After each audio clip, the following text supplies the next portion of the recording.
Mas, nesse momento, a gente está aqui com o Júnior e eu quero que ele se apresente. Além de dizer que seu nome é Júnior, porque eu já acabei de falar, né, eu vou pedir para você se apresentar e mais ou menos sobre o que a gente vai conversar hoje.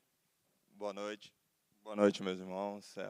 Meu nome é Júnior Negão, sou ex-atleta profissional e quero compartilhar com vocês aqui a alegria que é estar aqui hoje, aprendendo cada vez mais sobre missões, né, com pessoas que são referentes, com a igreja que é referência na parte de missões, na parte de propagação do evangelho.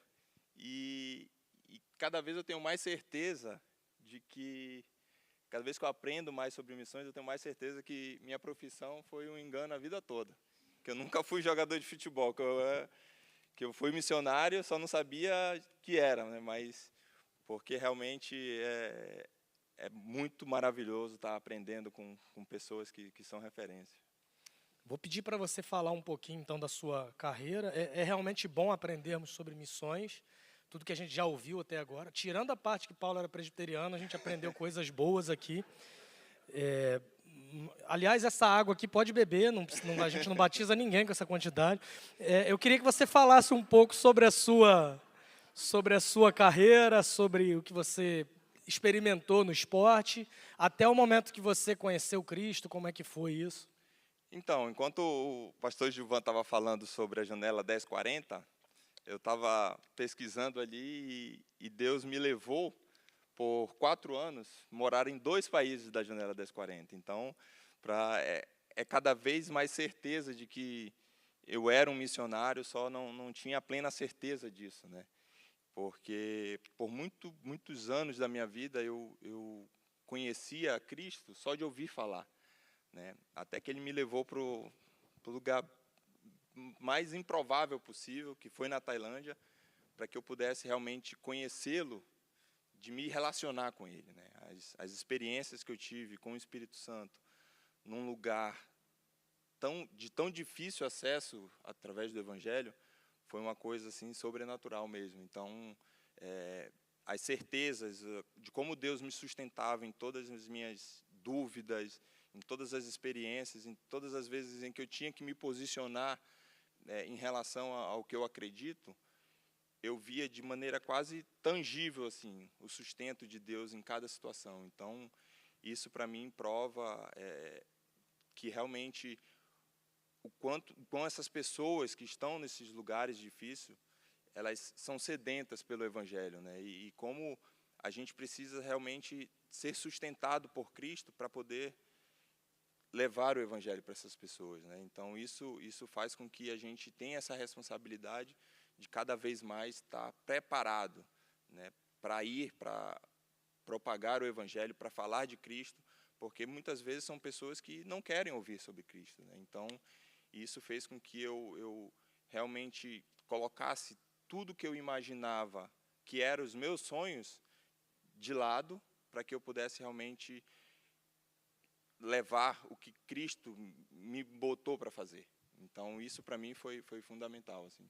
Legal. Só um pouco de contexto, nesses países, obviamente, por conta da perseguição, é mais difícil, é praticamente impossível você entrar num país desse como missionário, não dá para você se identificar assim, mas a ideia é que você, através da sua profissão, e no teu caso o esporte, né, nós brasileiros temos essa facilidade em relação ao futebol e é a percepção de que o futebol, na verdade, é obviamente um dom que Deus te deu, mas a partir do momento que você conheceu o Evangelho, você entendeu que aquilo não era um fim em si mesmo, mas era um meio que Deus iria usar para que você, do mesmo jeito que foi alcançado, alcançasse outros. É mais ou menos isso? Como é que foi essa experiência de compartilhar, vivendo nesses países?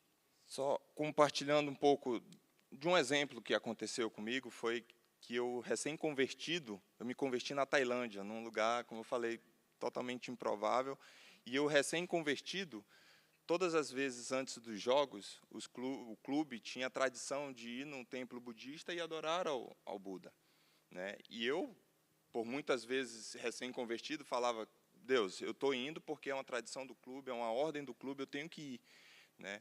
E isso começou a me incomodar, né? Para justamente eu me posicionar em relação ao que eu acredito. E um certo dia eu cheguei e falei, não vou, não quero ir. E aí o diretor do clube falando, olha, isso é uma ordem do clube, você pode sofrer consequências por isso. E eu instintivamente falei que não iria, né? E acabei não indo, ficou uma situação um pouco constrangedora ali e acabei não indo. Fui para o jogo, fiz 2 gols no jogo, e aí no jogo seguinte, o próprio diretor chegou para mim e falou, olha, hoje você não precisa ir mais, porque você não foi, fez 2, então tá bom. Então isso mostra de como Deus realmente sustenta quando a gente é fiel ao que ele nos mostra, né? Então, e isso faz com que você tenha uma responsabilidade, porque você acaba sendo reconhecido por isso, né? E quando você coloca o seu coração, não no reconhecimento que você vai ter, mas o que você vai fazer com esse reconhecimento, foi o que mudou minha vida assim, em relação a como propagar o Evangelho. Porque, principalmente nos países que eu morei, que foi China, Coreia do Sul, Tailândia, quando você tem uma certa visibilidade, você tem essa responsabilidade do que você vai propagar, né? Então, eu tinha um certo receio disso, porque eu não queria realmente propagar um evangelho torto. Então, foi onde eu mais busquei a Cristo, foi onde eu mais derramei mesmo na Bíblia para que eu pudesse conhecer a palavra cada vez mais e pudesse levar essa palavra para as pessoas. Porque, como eu falei, chinês, coreano, tailandês, eles são muito sedentos pela palavra, mas por ter essa barreira, né, é difícil eles terem acesso ao Evangelho.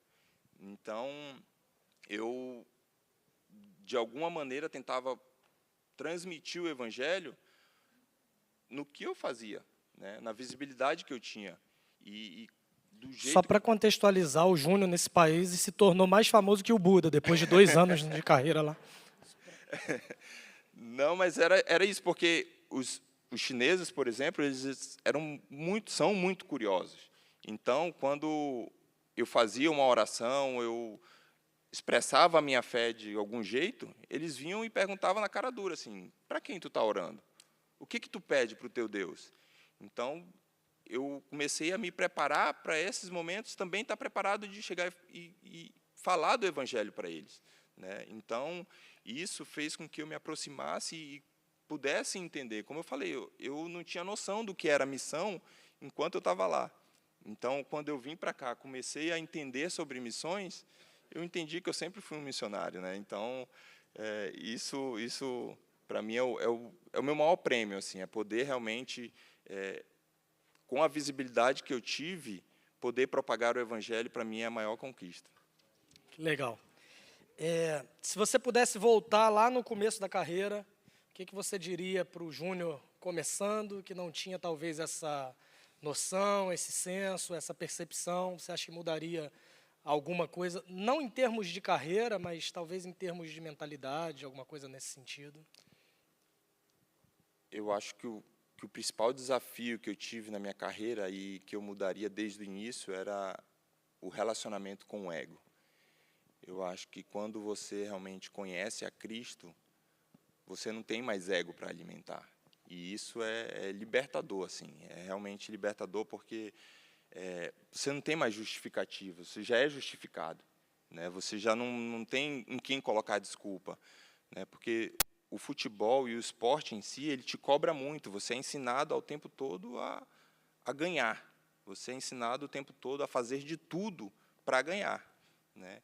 E uma das coisas que Cristo me ensinou, e que se eu pudesse levasse desde o início da minha carreira, porque eu demorei 10 anos da minha carreira para conhecer a Cristo, para entender isso, né? Uma coisa que Cristo me ensinou foi de me desapegar totalmente do ego. Porque, como eu falei, eu fui ensinado a fazer tudo para ganhar. E Cristo vem e me ensinou a falar, cara, você não precisa fazer tudo para ganhar, porque esse tudo, se incluir desonestidade, se incluir mentira, já não vale a pena, né? E se você não ganhar títulos, não ganhar reconhecimento, é porque você não é bom o suficiente para ganhar os títulos, e está tudo bem, não tem problema. Agora, principalmente no esporte, no futebol, tem tanto ego que você quer fazer de tudo para ganhar, né? E esse tudo acaba te afastando cada vez mais de Cristo. Então, quando eu percebi isso, foi uma libertação assim de falar, cara, minha única justificativa agora é o que eu vou fazer diante de Cristo. É o que eu vou prestar conta para Cristo durante a minha carreira. Porque Ele não vai me perguntar o que eu ganhei, o que eu perdi. Ele vai me perguntar o que eu fiz para glorificar o nome de Deus quando eu ganhei e o que eu fiz para glorificar o nome de Deus quando eu perdi. E isso é uma responsabilidade assim que, cara, eu joguei no Corinthians no ano que caiu. Então, eu posso falar um pouco de que é pressão. Eu ia falar bem feito, mas acho que ia ficar ruim aqui. Enfim, pode ir. Mas essa responsabilidade de prestar conta com Cristo... O pastor Gilmar está rindo porque ele jogou no São Paulo a vida toda, mas pode seguir. Essa responsabilidade de prestar conta com Cristo é uma pressão assim que realmente faz com que você tenha muito cuidado com o que você fala, com o que você faz. Então, isso me moldou muito, assim. Legal. Acho que, indo para o fim agora, acho que uma percepção que a gente teve à medida que você foi falando é que muita gente, quando pensa em missões, assim, em campo missionário, a pessoa pensa em um projeto futuro, que eu tenho que parar tudo que eu estou fazendo hoje e aí, talvez, no futuro, me dedicar integralmente. A percepção que a gente vai tendo à medida que você fala é entender que onde Deus te colocou, ali é o teu campo missionário, certo? Então, se você estava lá através do esporte, você enxerga ali uma oportunidade de compartilhar o evangelho, de alcançar as pessoas. Então, eu queria que você falasse um pouco sobre isso, porque, obviamente, aqui nem todo mundo teve a mesma carreira que você, nem todo mundo tem a mesma habilidade no futebol que nós dois. Eu sei que é difícil ter essa qualidade, todo mundo, mas assim, o que eu queria que você falasse é para as pessoas que estão no seu local de trabalho, na sua rua, na sua família, e às vezes têm essa percepção limitada de que o campo missionário é algo que eu invisto para quem foi. Como é que essas pessoas podem, assim, virar essa chave de entenderem o local onde estão hoje como um verdadeiro campo missionário? Eu fui perguntando muito para te dar tempo de pensar enquanto eu vou falando. Não, eu vou inclusive compartilhar uma conversa que eu tive com a minha filha essa semana, né? Aliás, semana passada. Minha filha também serviu comigo no Amazonas, na missão que a igreja fez para o Amazonas, e há 2 semanas atrás começou a high school, e ela saiu da middle school e foi para a high school. E aí ela estava muito ansiosa, muito nervosa com esse novo mundo que é a high school para ela. E aí, numa das conversas, a gente falou exatamente disso, assim, que a gente foi para o Amazonas pregar o evangelho, ela foi comigo, ela sabe como é o ambiente, ela experimentou isso. E aí, uma conversa que eu tive com ela foi, a gente teve o privilégio de ir lá no Amazonas pregar o evangelho para as pessoas em lugares distantes. Mas agora ela está tendo a oportunidade de também pregar o evangelho para pessoas que nunca ouviram falar do evangelho, para pessoas que não conhecem a Cristo. Então, o que eu falei para ela que a mesma missionária que foi para o Amazonas é a missionária que está indo todos os dias para a escola, né? Que tem a mesma responsabilidade de pregar o evangelho para pessoas que vivem em situações precárias lá no Amazonas, é a mesma missionária que tem que pregar o evangelho para adolescentes que estão vivendo em situações precárias espiritualmente na escola. Então, o termo missionário não muda, ele pode mudar geograficamente de lugar, mas quem é missionário no trabalho, é missionário na África, é missionário na China, é missionário em qualquer lugar, né? Essa percepção de sempre ser missionário distante, né? Óbvio que é preciso também enviar missionários para lugares distantes, mas também a gente precisa ser missionário nas situações ordinárias do dia a dia, no trabalho, no trânsito, no supermercado, em qualquer lugar. Perfeito. O texto de Atos 1:8, que fala receberão poder ao descer sobre vocês o Espírito Santo, e vocês serão minhas testemunhas. Ele usa a expressão tanto em quanto em. Então, é tanto em Jerusalém, quanto em toda a Judéia e Samaria e até os confins da terra. Às vezes a gente pensa só nos confins da terra, mas a missão ela precisa acontecer simultaneamente. Por último, agora mesmo, você mencionou a questão da viagem missionária para o Amazonas. Eu queria que você falasse rapidamente da sua experiência, e talvez se tem alguém aqui em dúvida se deve ir, se deve se envolver, se vale a pena. Eu queria que você falasse um pouco sobre essa experiência com toda a liberdade do espírito em 1 minuto e 5.